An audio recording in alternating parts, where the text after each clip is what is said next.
powered by the Montana Television Network. This is the 10 o'clock news on KPAX, Montana's news leader. Good evening, I'm Kent Lutzen. It's Montana's biggest day for football, and fans from across the state turned on their TVs, filled the bars, and most importantly, declared their love for either the University of Montana Grizzlies or the Montana State Bobcats. MTN's Derek Berkeley was at the brawl of the Wild and Bozeman, where the two teams met face-to-face.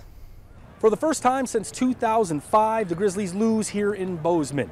And for the second year in a row, it was because they couldn't stop the run. The Bobcats piled up 322 yards on the ground, and the Grizzly defense just could not get off the field. They found themselves behind early on, kept trying to make a comeback, and in the end, they had a chance on a final drive, but a fourth down pass incomplete with just seconds left, and the Grizz fall 31-23. Now the Grizzlies will most likely miss the playoffs with a 7-4 record, although head coach Bob Stitt is still holding out hope. His team has done enough to convince the committee to get into the postseason. Coming up later in sports, we'll have full highlights and reaction from this 117th battle between Bobcats and Grizzlies. In Bozeman, Derek Berkeley, MTN Sports.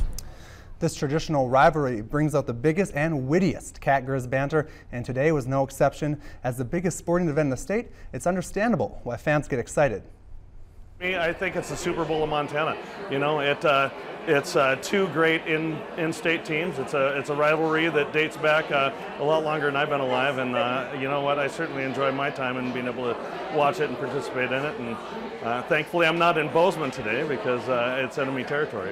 Basically, like most of my aunts and uncles and my parents all went to U of M, and I'm like the only real Cat fan in my family. And so, like, I was just telling them earlier, I have a lot of cousins who, even if they didn't go to U of M, they really like U of M. And so they're putting, like, their babies, they're dressing them up in Grizzly gear and all this stuff. And I'm like, oh, I'm so sorry, your baby is, like, really not cute. I don't think there's any higher accolade in the state of Montana than being a Grizz fan.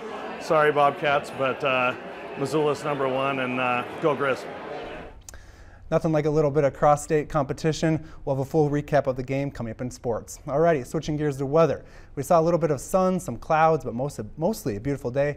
Let's go to meteorologist Russ Thomas for more on weather. Russ? Yeah, you know, it was a good-looking day today, and I think it's going to be even nicer tomorrow in terms of, especially early in the day, just blue sky. Today we certainly had some mid and high-level clouds from time to time, but enjoy tomorrow because we go back into a wet weather pattern as soon as tomorrow evening and overnight. We'll look at temperatures around the state. Lots of upper 20s to low 30s. However, there are a couple spots that are colder. Butte 13, 17 in Bozeman right now.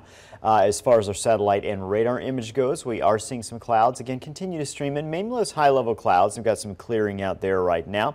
We'll have your complete forecast coming up in a few minutes. Thanks, Russ. A 24-year-old man is dead after he was shot and killed by Billings police officers. The police were called to a home for a disturbance. Witnesses said the suspect used a pickup to ram the callers twice before leaving the area. Officers located the suspect and attempted to pull him over. The suspect fled, and the chase began that lasted 30 minutes. Police said he was slumped over the wheel, not obeying commands. After awakening, the suspect attempted to flee the vehicle, striking several patrol cars, forcing officers to jump out of the way. 5 officers, 2 using patrol rifles and 3 using handguns, fired at the vehicle, striking the suspect multiple times. He was later pronounced dead. The number of shots fired and whether or not the suspect had a weapon is unknown, and no officers were injured. And an hour later, officers responded to another shooting at Bones Brewery on Broadway Avenue in Billings shortly after 1 a.m. 2 men were involved in a disturbance inside the bar. The suspect used a handgun to shoot the victim in the abdomen. He then fled the scene on foot. Police say the victim is in stable condition. Officers checked the area but were unable to locate the suspect. Anyone with the information should contact Billings Police Department. And just days ago, the Trump administration said it would reverse a ban on importing elephants killed as trophies. However, today, President Trump tweeted he would put a hold on the controversial plan, which some said amounted to a death sentence for African elephants. Roxana Saberi is following the story. Faced with growing outrage over a move that would have lifted a ban on imports of elephant trophies from 2 African countries, the Trump administration is backing down for now. On Friday, the president tweeted he's putting the decision on hold until such time as I review all conservation facts. His statement came just a day after the Fish and Wildlife Service announced it would reverse an Obama-era ban on parts of elephants shot for sport in Zimbabwe, citing improved conservation efforts. Earlier this month, the department waived a similar ban for Zambia, stating trophy hunting can benefit conservation by generating funds to be used for conservation. He is encouraging Americans to kill elephants. The news sparked backlash from celebrities, including Ellen DeGeneres. The anger spread online through the hashtag #BeKindToElephants. Animal rights groups argue the ban has helped protect Africa's endangered elephants.